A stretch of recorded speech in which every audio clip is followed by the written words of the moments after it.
Republican and Democratic presidents alike, from Harry Truman to George Bush, stood for freedom and stood for certain propositions that would make America strong and healthy and grow the middle class and shrink poverty and stand against communism. And after 1989, President Bush said, and it's a phrase that I often use myself, that we needed a new world order. You were both in Skull and Bones, the secret society. It's so secret we can't talk about it. What does that mean for America? The conspiracy theorists are going to go wild. I'm sure they are. I don't know. I haven't seen the web. Number 322? First of all, he's not the nominee. And, look, I look forward... Are you prepared to lose? No, I'm not going to lose. You both were members of Skull and Bones, a secret society at Yale. What does that tell us? Not much, because it's a secret. We have before us the opportunity to forge for ourselves and for future generations a new world order, a world where the rule of law, not the law of the jungle, governs the conduct of nations.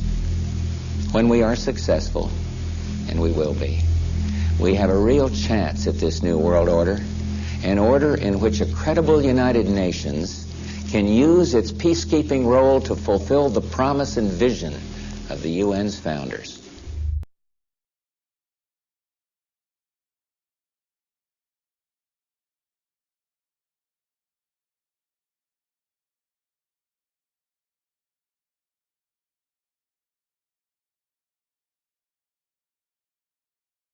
There's a chart I saw recently that I can't get out of my head. A Harvard business professor and economist asked more than 5,000 Americans how they thought wealth was distributed in the United States. This is what they said they thought it was. Dividing the country into 5 rough groups of the top, bottom, and middle 3 20% groups, they asked people how they thought the wealth in this country was divided. Then he asked them what they thought was the ideal distribution. And 92%, that's at least 9 out of 10 of them, said it should be more like this. In other words, more equitable than they think it is. Now that fact is telling, admittedly, the notion that most Americans know that the system is already skewed unfairly. But what's most interesting to me is the reality compared to our perception. The ideal is as far removed from our perception of reality as the actual distribution is from what we think exists in this country. So ignore the ideal for a moment. Here's what we think it is again. And here is the actual distribution. Shockingly skewed. Not only do the bottom 20% and the next 20%, the bottom 40% of Americans barely have any of the wealth. I mean, it's hard to even see them on the chart. But the top 1% has more of the country's wealth than 9 out of 10 Americans believe the entire top 20% should have. Mind-blowing. But let's look at it another way, because I find this chart kind of difficult to wrap my head around. Instead, let's reduce the 311 million Americans to just a representative 100 people. Make it simple. Here they are: teachers, coaches, firefighters, construction workers, engineers, doctors, lawyers, some investment bankers, a CEO, maybe a celebrity or two. Now let's line them up according to their wealth. Poorest people on the left, wealthiest on the right, just a steady row of folks based on their net worth. We'll color code them like we did before based on which 20% quintile they fall into. Now let's reduce the total wealth of the United States, which was roughly $54 trillion in 2009, to this symbolic pile of cash. And let's distribute it among our 100 Americans. Well, here's socialism, all the wealth of the country distributed equally. We all know that won't work. We need to encourage people to work and work hard to achieve that good old American dream and keep our country moving forward. So, here's that ideal we asked everyone about. Something like this curve. This isn't too bad. We've got some incentive, as the wealthiest folks are now about 10 to 20 times better off than the poorest Americans. But hey, even the poor folks aren't actually poor, since the poverty line has stayed almost entirely off the chart. We have a super healthy middle class with a smooth transition into wealth. And yes, Republicans and Democrats alike chose this curve. 9 out of 10 people, 92%, said this was a nice, ideal distribution of America's wealth. But let's move on. This is what people think America's wealth distribution actually looks like. Not as equitable, clearly, but for me, even this still looks pretty great. Yes, the poorest 20 to 30% are starting to suffer quite a lot compared to the ideal, and the middle class is certainly struggling more than they were, while the rich and wealthy are making roughly 100 times that of the poorest Americans and about 10 times that of the still healthy middle class. Sadly, this isn't even close to the reality. Here is the actual distribution of wealth in America. The poorest Americans don't even register. They're down to pocket change, and the middle class is barely distinguishable from the poor. In fact, even the rich between the top 10 and 20 percentile are worse off. Only the top 10% are better off. And how much better off? So much better off that the top 2 to 5% are actually off the chart at this scale. And the top 1%, this guy, well, his stack of money stretches 10 times higher than we can show. Here's his stack of cash, restacked, all by itself. This is the top 1% we've been hearing so much about. So much green in his pockets that I have to give him a whole new column of his own because he won't fit on my chart. 1% of America has 40% of all the nation's wealth. The bottom 80%, 8 out of every 10 people, or 80 out of these 100, only has 7% between them. And this has only gotten worse in the last 20 to 30 years. While the richest 1% take home almost a quarter of the national income today, in 1976, they took home only 9%, meaning their share of income has nearly tripled in the last 30 years. The top 1% own half the country's stocks, bonds, and mutual funds. The bottom 50% of Americans own only 0.5% of these investments, which means they aren't investing. They're just scraping by.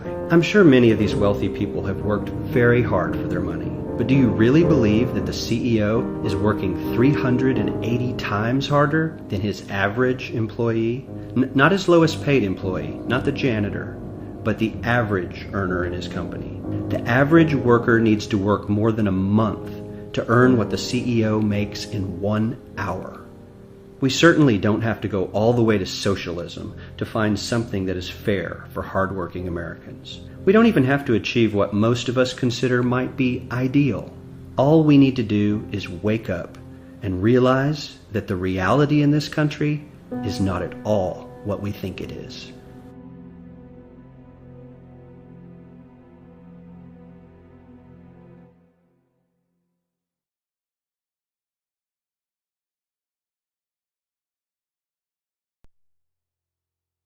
Every human on this planet is enslaved, whether they know it or not. This is not the crude and primitive slavery of ancient times. It does not rely on whips and shackles to keep the oppressed in their place.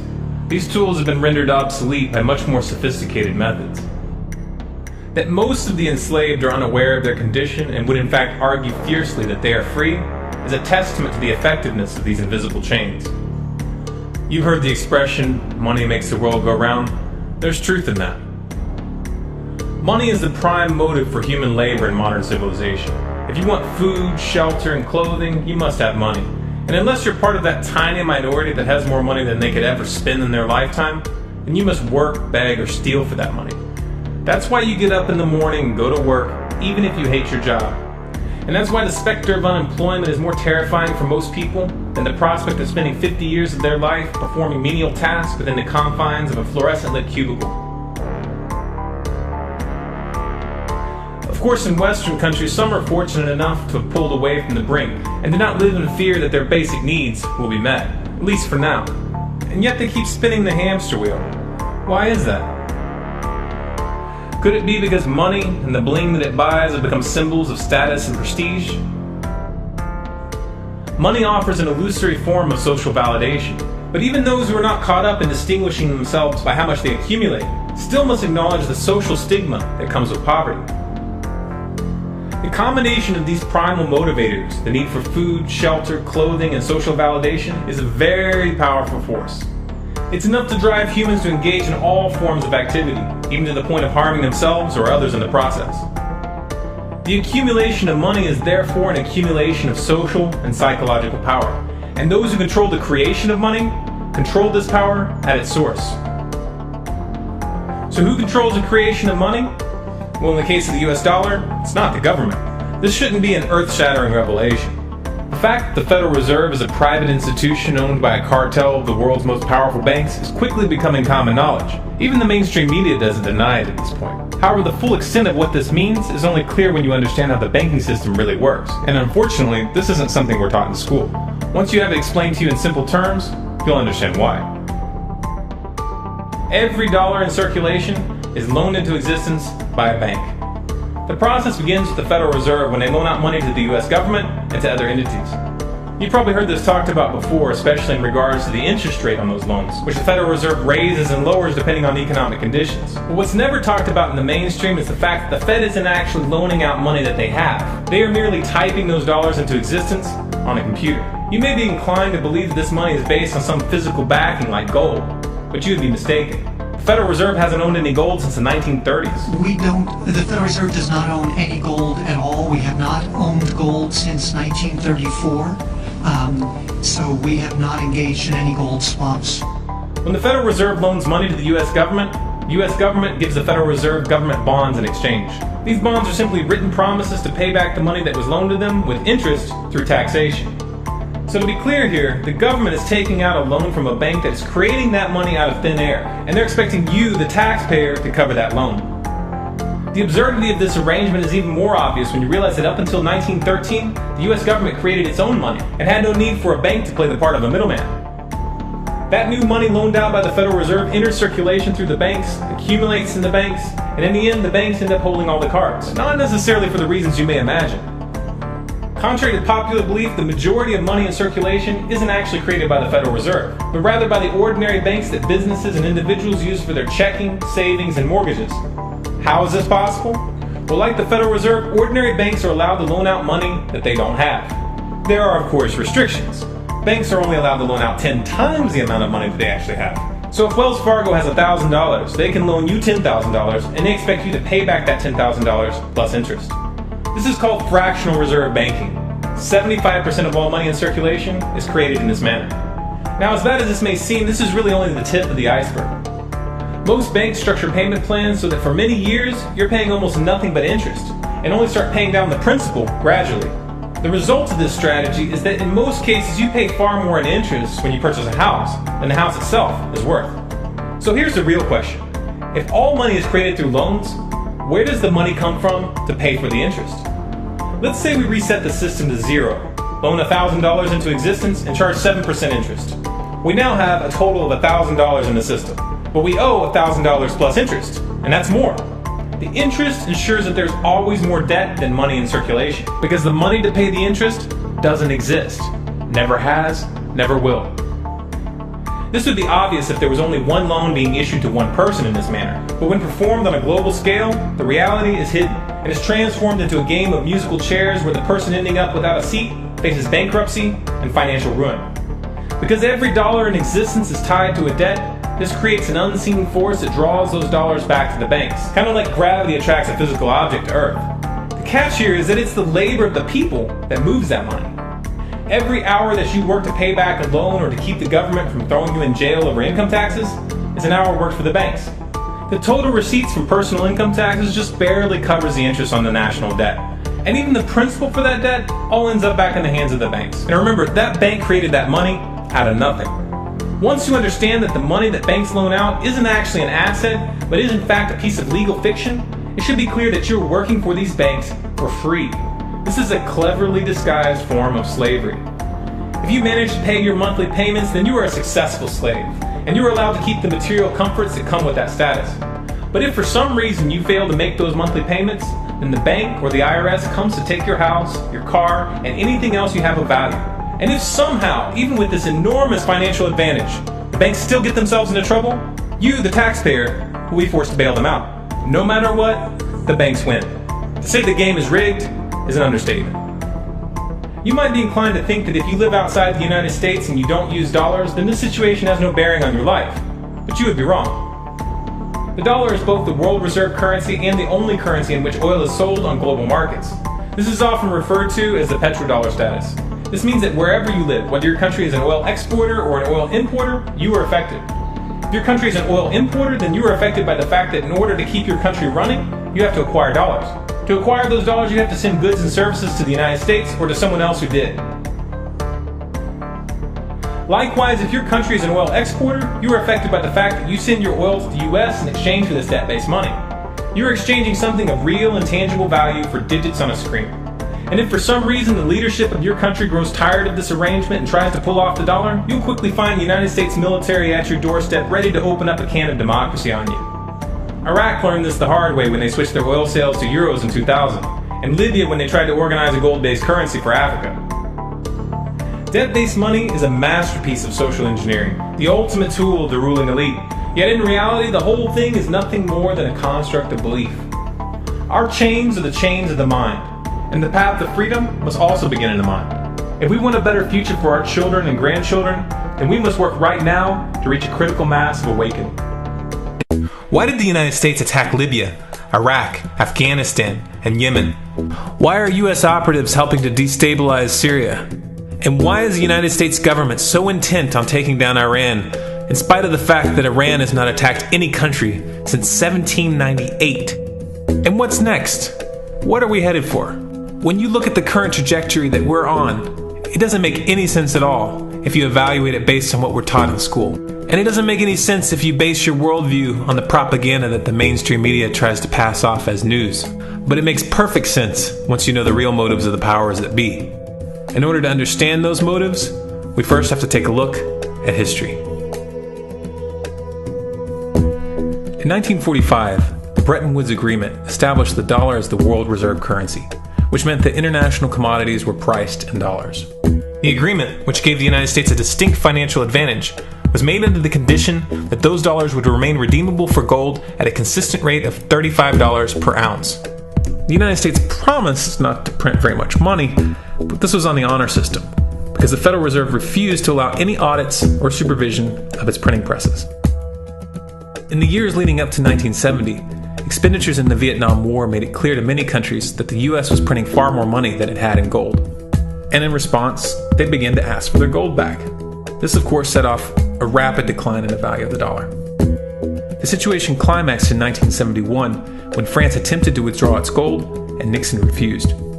On August 15th, he made the following announcement. I have directed the Secretary of the Treasury to take the action necessary to defend the dollar against the speculators. I have directed Secretary Connally to suspend temporarily the convertibility of the dollar into gold or other reserve assets, except in amounts and conditions determined to be in the interest of monetary stability and in the best interest of the United States. This was obviously not a temporary suspension, as he claimed, but rather a permanent default. And for the rest of the world who had entrusted the United States with their gold, it was outright theft. In 1973, President Nixon asked King Faisal of Saudi Arabia to accept only U.S. dollars as payment for oil and to invest any excess profits in U.S. Treasury bonds, notes, and bills. In return, Nixon offered military protection for Saudi oil fields.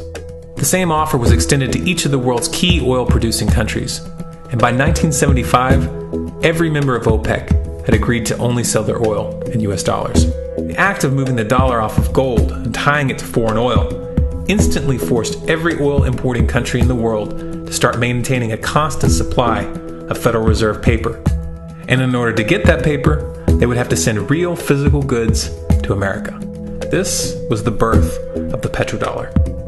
Paper went out, everything America needed came in, and the United States got very, very rich as a result.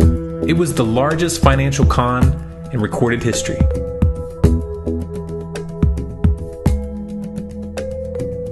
The arms race of the Cold War was a game of poker.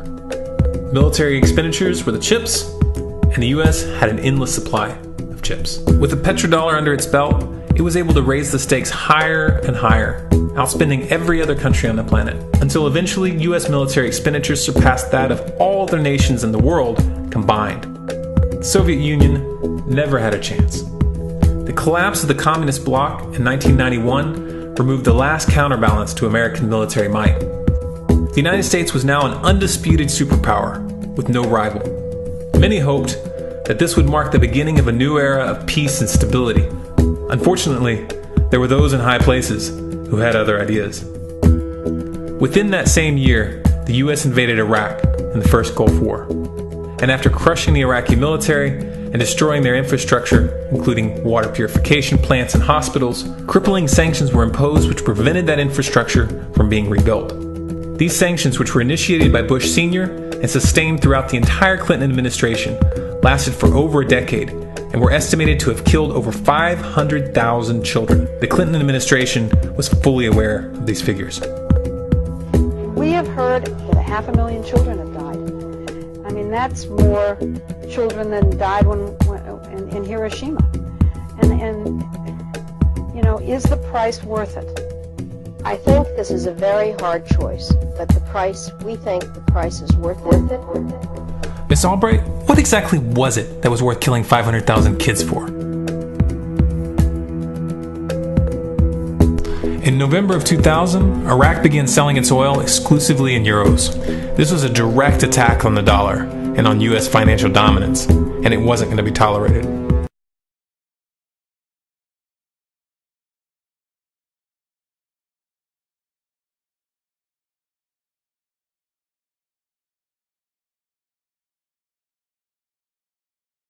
In response, the U.S. government, with the assistance of the mainstream media, began to build up a massive propaganda campaign claiming that Iraq had weapons of mass destruction and was planning to use them. In 2003, the U.S. invaded, and once they had control of the country, oil sales were immediately switched back to dollars. This is particularly notable due to the fact that switching back to the dollar meant a 15 to 20% loss in revenue due to the euro's higher value. It doesn't make any sense at all unless you take the petrodollar into account.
To preserve our independence, we must not let our rulers load us with perpetual debt. We must make our choice between economy and liberty or profusion and servitude. Wow. I place economy among the first and most important of Republican virtues, and public debt is the greatest of the dangers to be feared. It is incumbent on every generation to pay its own debts as it goes. We must have a central bank to secure this country's finances. If the American people ever allow private banks to control the issue of their money, first by inflation and then by deflation, the banks and corporations that will grow up around them will deprive the people of their property until their children will wake up homeless on the very continent their fathers conquered. For we are opposed around the world by a monolithic and ruthless conspiracy that relies primarily on covert means for expanding its sphere of influence What's happening? Where am I?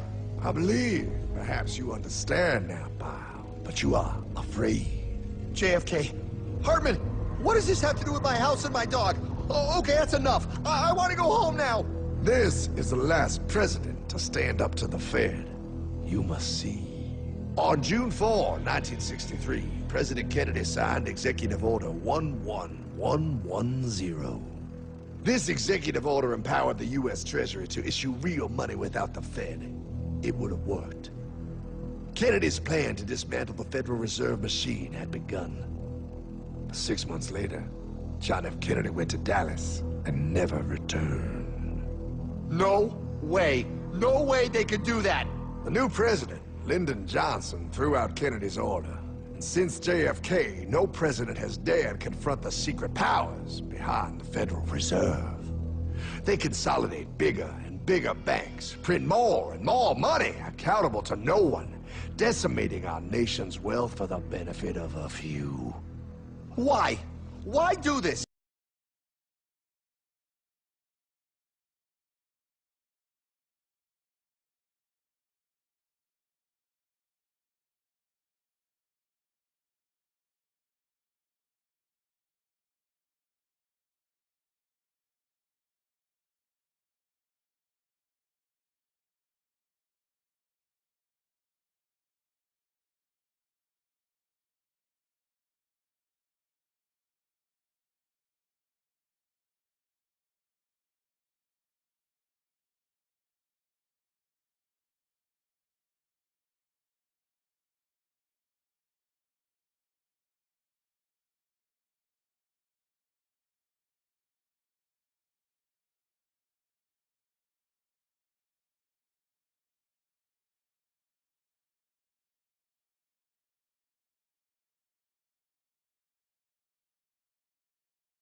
But anyway, I've had people calling me saying they go out to their mailbox and they find a little red dot or a little blue dot on their mailbox, and they wonder what the little red dot and blue dot is.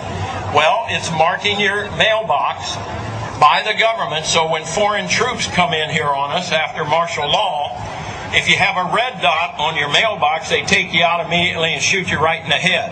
But if you have a blue dot, they take you to the FEMA camps being built by Halliburton right now to house 50 million Americans. They're building enough concentration camps in America by Halliburton that Cheney's getting rich off of, Vice President Cheney's getting rich off of, to put those with the blue dot on your mailbox in those concentration camps. Now, if you go out and you find a pink dot on your mailbox, that means that they believe you'll be a good slave and you're going to go along with the program and serve our international Antichrist masters. So watch for that dot.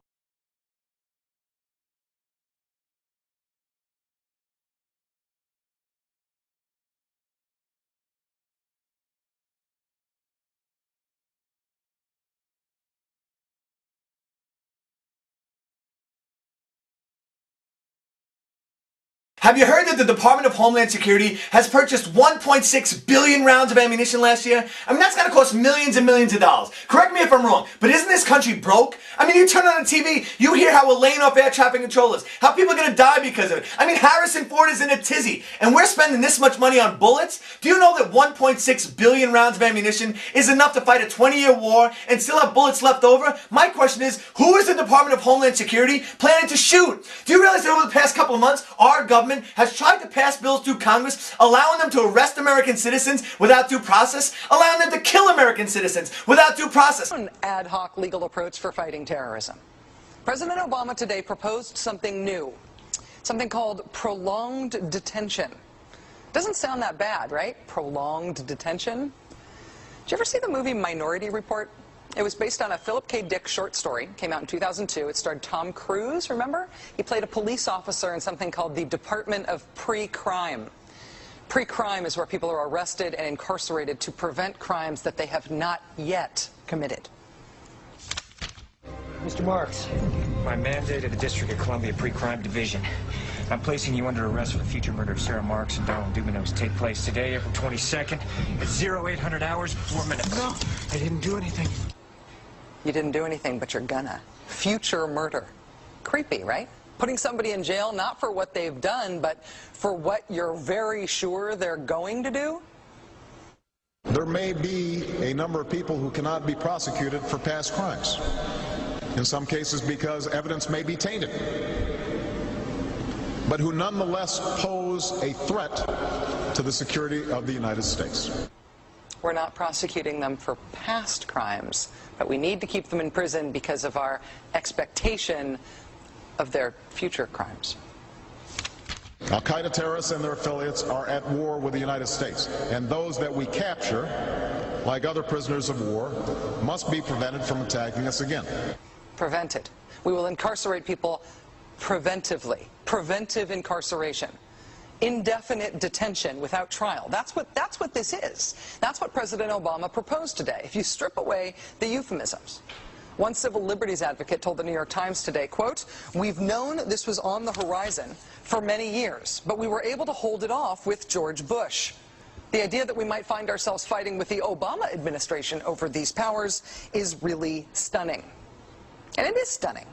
And it's got the 5 regions for the FEMA camps, and it talks about barricades and barbed wire and armed guards, and it says that they built the camps and that now they need to get ready to staff them, and that they need to be ready within a 72-hour period. And so I want to challenge everybody to call their friends and their families now and realize that the new economy is to put tens of millions of people, we already have the biggest prison population in the world, in this archipelago, this giant chain of facilities all over the country.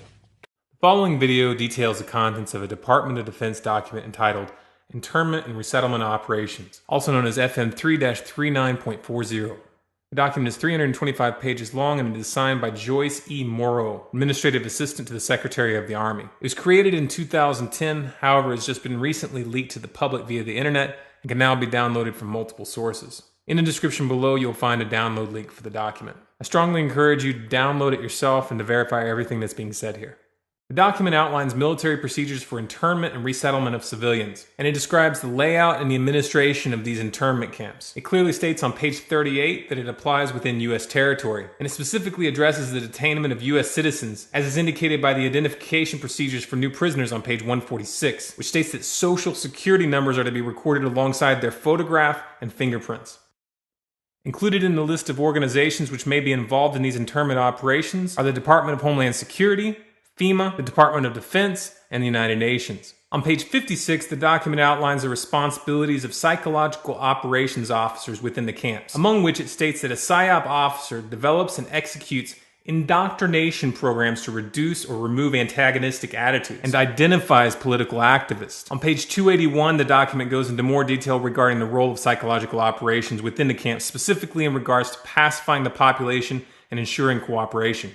On page 238, it gives the conditions for the use of deadly force in such camps. Among the justifications for lethal force, it includes to terminate an active escape attempt. That point right there should make it clear that these camps are not benevolent disaster relief type facilities.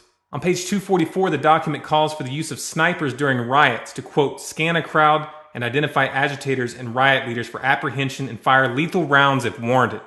On page 260, it shows the basic layout for a facility focusing on detainment. It is depicted with interrogation areas, tribunal areas, and mortuaries. Each detainment facility is designed to hold 4,000 prisoners, and they are depicted with multiple levels of barbed wire separating compartments within the facilities, with a double barbed wire fence enclosing them, and watched over by 24 guard towers. On page 261, the document depicts the layout for what they call civilian resettlement facilities, which are designed to house 8,000 people.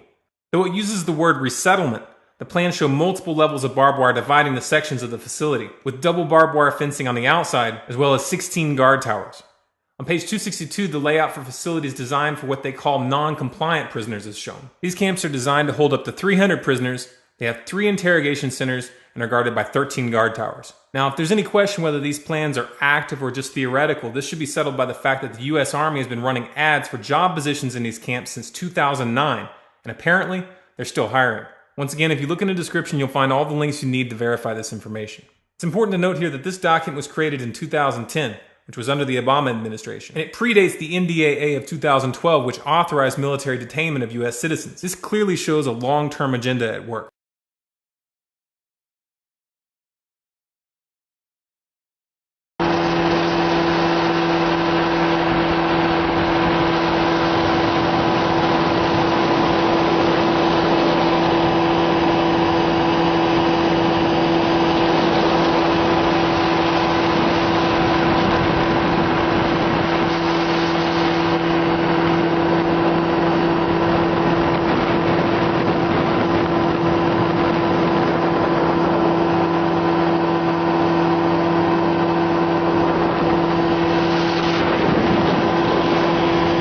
Listen to this, folks. I was pulled to the side road, which was a new cut gravel dirt road in front of a business, a builder supply business. And the right side of the road was filled with, which I thought was portable toilets. I never looked at them that close. Same in color, maybe black, but which was an odd color. And I asked him about the field of black boxes. What were they? Because I'd never seen anything like that. And his statement was that if he told me, I would be one of few people in Madison, Georgia that knew about them. And he says they're disposable coffins, I believe he told me. And he says there's 100, at that time he said there was 125,000 there.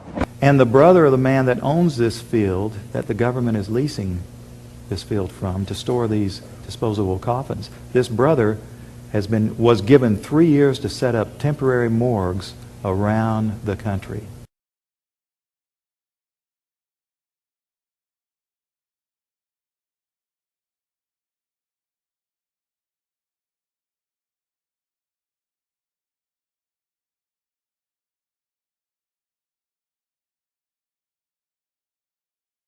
We now have a policy as exemplified by the FBI brochure from the on counterterrorism, which says people who are defenders of the U.S. Constitution against federal government and the UN and make numerous references to the U.S. Constitution should be monitored as potentially murderous and fanatical terrorists.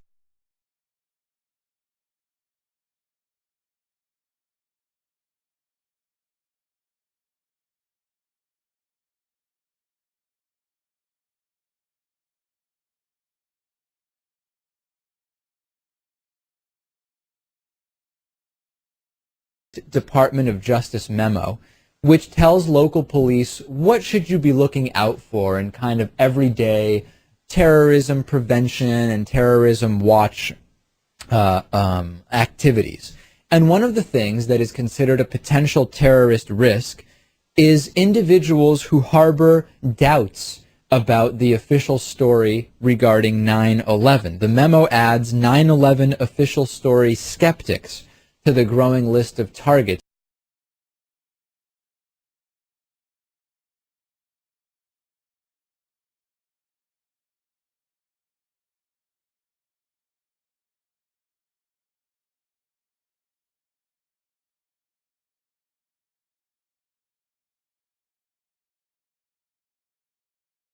If you go outside the city of Atlanta, go east about 60 or 70 miles to the town of Elberton, and then go north on Highway 77 about 10 miles, you'll find off to the right what's called the Georgia Guidestones. It looks kind of like Stonehenge, these big, huge granite rocks set up there. This was done by a guy, we have a pseudonym, came in, paid cash, had this company set these things up in 1980.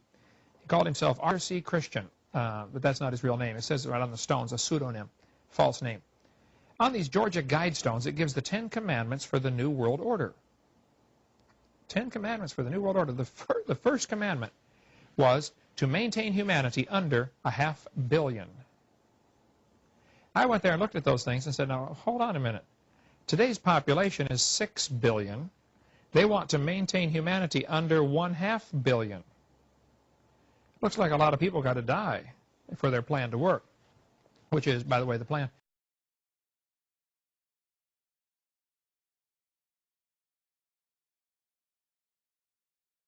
Jacques Cousteau said we'd have to eliminate 350,000 people a day. 1/3 of a million people a day would have to be eliminated to save Mother Earth. Bill Clinton said we need to reduce the population of the Earth to 1 billion. There are a lot of folks who would like to reduce the population of the Earth. The Bible command is quite the opposite.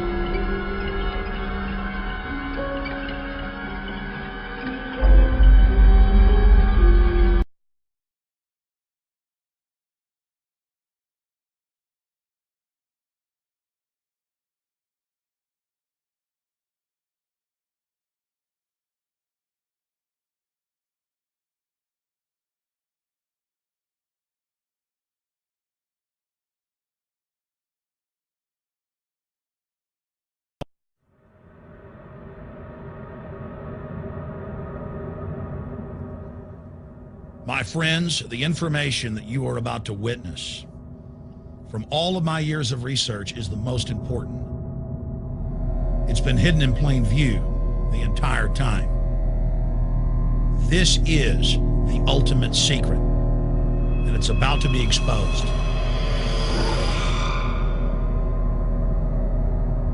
I have hundreds of government documents, textbooks, white papers, where for over 80 years, the elite of the Western world have talked about adulterating food and water to sicken and sterilize the population for the purpose of eugenics.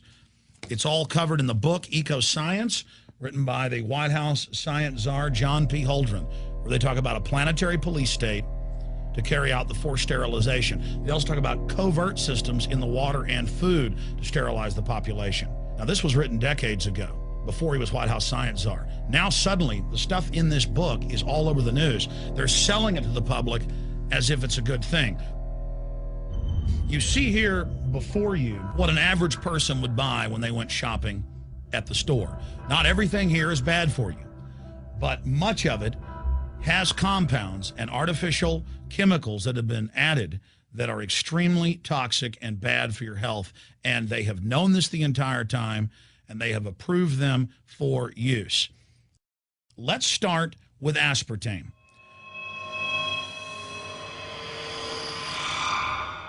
You cannot go to the grocery store now and buy any type of even regular sugar gum that hasn't had aspartame added to it. In the 1970s, Searle tried to get it approved, and they couldn't. It took them 3 separate times because in their own studies with monkeys, large portions of them that were fed it died and contracted cancer. Now we have mainstream news articles, and the EU has done a major study finding lower birth weights, early birth, and yes, miscarriages from women that drink aspartame-laden soft drinks like Coke Zero. What is aspartame? It is the fecal matter of the E. coli bacteria. They took it and genetically engineered it. They can feed it toxic waste, and then it defecates aspartame. And it has so many bad health effects, it's just unspeakable.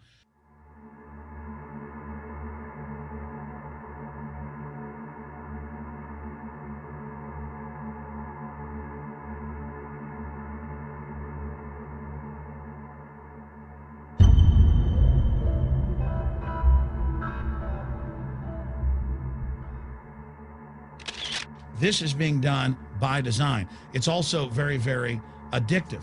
But let's just go ahead and move away from aspartame and talk about McDonald's and chicken McNuggets. Now, I remember a decade ago or so reading health advisories claiming that a form of plastic that's used in silly putty, basically a type of silicone, was in the chicken McNuggets, but also in many other TV dinners and other foods. It is illegal in every other nation in the world to add these chemicals to the food, but it's not in the United States. The big secret is all of this was done by design by the FDA.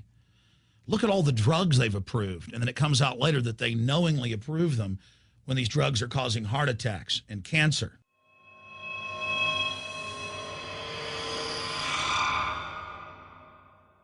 In the Nuremberg trials, it came out that the Nazis were adding sodium fluoride to the water supply in the labor camps and death camps to make the population more docile and controllable. There had been hundreds of university studies before Hitler even came to power. This is a form of forced medication. They admit that 1 part per million of sodium fluoride more than doubles the chance of bone cancer in boys and men. As the public became educated in the last few decades, the government and industry's response was to not just put it in water, but to start adding it to thousands of products like children's water that's mixed with their formula or with their cereal. They started adding as much as 900 parts per million in things like powdered eggs. It causes reductions in IQ. It increases sterility or lack of fertility, and it's being added to so many of the daily staples that we consume. We'll get back to food additives in a moment. But first, I wanted to look at genetically modified organisms.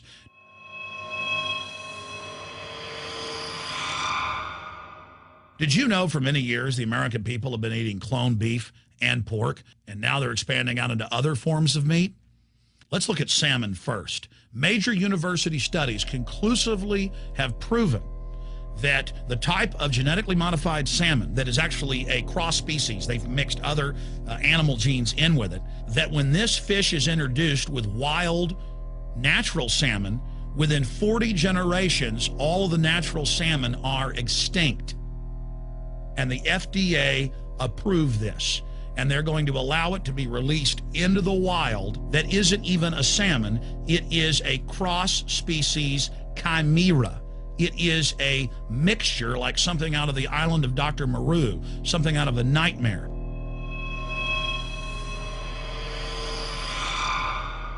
More than 85% of the corn now consumed in the United States, and it's also starting to trend that way in Europe and Canada, is genetically engineered. It grows its own pesticide within the corn kernels so that insects won't eat it. If the insects can't eat this and live, what do you think is going to happen when lab rats or humans eat it? We have literally hundreds of studies showing that not just Monsanto's, but other major GMO companies' corn, and that's the majority of corn we're now eating today in the United States, has been linked to organ failure in lab animals. The studies also show massive increases in sterility in rats and guinea pigs that are fed not just GMO corn, but GMO cotton seeds. Studies in India, Germany, and the United States have conclusively shown that when they feed the cotton seeds left over from the cotton crop from these genetically modified varieties, that the cows are having miscarriages, they are having low birth weights, or in many cases, they're simply dying. And what is in most processed foods? Genetically modified cottonseed oil. Major studies are also showing that genetically engineered crops are killing honeybees and monarch butterflies. But they don't stop there. Now they claim they're coming out with a genetically engineered mosquito that's malaria-proof that they're going to release into the open biosphere. The very genetic code of the planet is being butchered in a hostile corporate takeover. Many years ago, an executive from Monsanto was quoted in National Geographic as saying that that is their program, that they want to basically have their crops and their organisms take over the entire biosphere of this planet. And the major genetic engineer companies have focused mainly on 8 major food crops. Now they're expanding out into hundreds and hundreds and hundreds of other plants, literally changing the genetic code of the planet. This is a genetic dictatorship. This is genetic vandalism. And that's why the Rockefellers, the United Nations, and others have built these giant armored seed vaults all over the world, not just at the Arctic Circle. And they admit they're doing it in case all of this gets out of hand, that they'll have a type of Noah's Ark. So all these fake environmental groups, they never complain about this. They never talk about true environmental degradation. They want to put a tax on carbon dioxide that humans exhale, that plants respirate from and carry out photosynthesis with, as a way to shut down industrial society and control every facet of our lives. That's the big secret. This is a population reduction program. It is an epidemic. The sperm count has dropped in the Western world exponentially. Even the government has been predicting within another generation, almost everyone is going to be sterile. This is the globalist religion. This is their philosophy. They want the planet for themselves. The UN has said that their stated plan is an 80% population reduction. You've heard Ted Turner call us useless eaters and feeders and say that 80% of us need to be killed. You've heard Prince Philip say he wants to come back as a virus to kill the majority of the world population. Dr. Eric Pianka, Peter Singer, it's all over the news where they tell us that we should only have one child because more than one is bad for the environment and that the recession is good for lowering our carbon footprint. This is the big secret. We live in a scientific dictatorship, and the United States and England are the epicenter of this, and it's expanding worldwide. Remember all the secret testing, all the secret sterilization that went on in the United States and Europe. Remember what Hitler did. He learned all of that from the eugenicist and the Rockefeller family in the United States. This is a culture of death being pushed on you and your family. And even if you think the world is overpopulated, you need to understand that you're being targeted by this as well. Targeted by design. Recombinant bovine growth hormone in your milk, making 8-year-old girls go into puberty when they should be going into puberty at 12 or 13. Silicone in chicken McNuggets and hundreds of other processed foods. Aspartame, that is the feces of genetically engineered bacteria that has incredible health problems that have been proven. Think for yourself. It goes on and on. ABC News, this goes back 4 years ago. Viral meat spray, advancing food safety. They spray a live virus on the meat to supposedly kill the bacteria. This is a live vaccine they spray on most of the meat you're consuming that you're buying from the store. It gets even worse.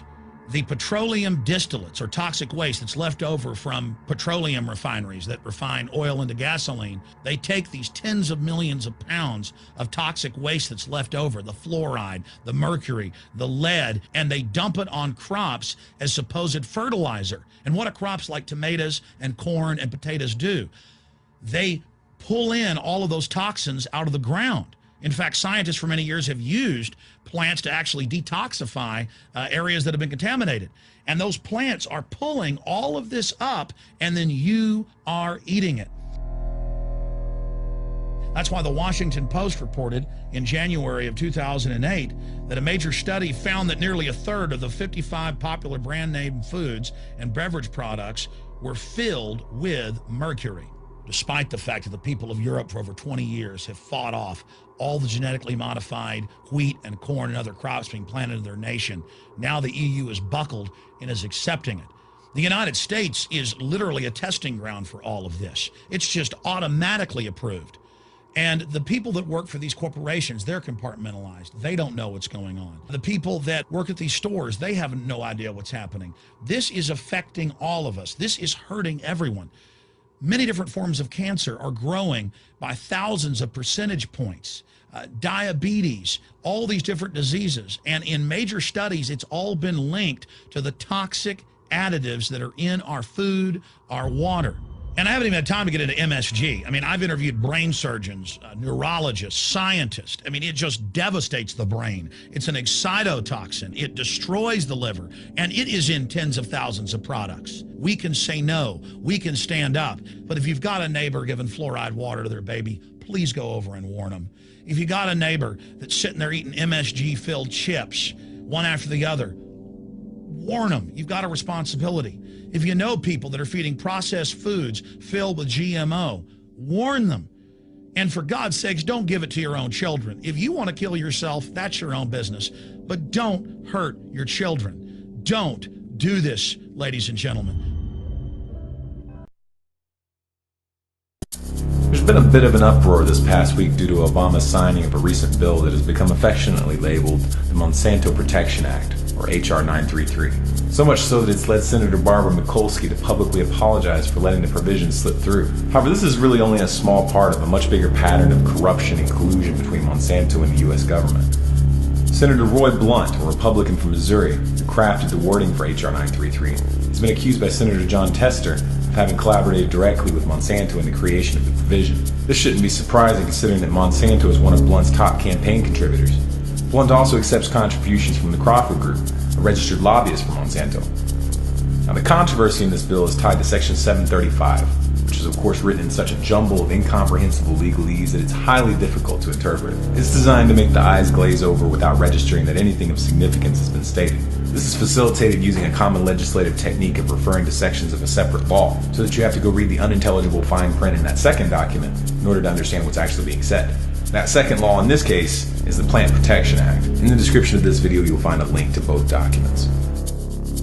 Now, what Section 735 of H.R. 933 states is that if a plant is determined to be a biological pest and is therefore brought under regulation and restrictions which prevent it from being planted or transported within the U.S., the Secretary of Agriculture shall immediately grant a temporary permit or deregulation to any farmer, farm operator, or producer that requests it, regardless of what any other laws or courts may order. Now, the word genetically modified organism isn't mentioned here, and that's part of the skillful way that this was designed to slip through. Only someone who knows that by default genetically modified organisms are considered biological pests until they've been approved by the Department of Agriculture, and that they are reclassified as pests if shown unsafe, would understand the implications here. To distill this down to one sentence, if a farmer wants to grow a genetically modified plant that's been outlawed because it's been found to be harmful to the environment or human health, all they need to do is contact the Secretary of Agriculture, and they will be immediately issued a permit to cultivate these plants. Essentially, it makes it impossible to stop a genetically modified plant from being used in the United States, regardless of any laws or rulings that are made to outlaw them.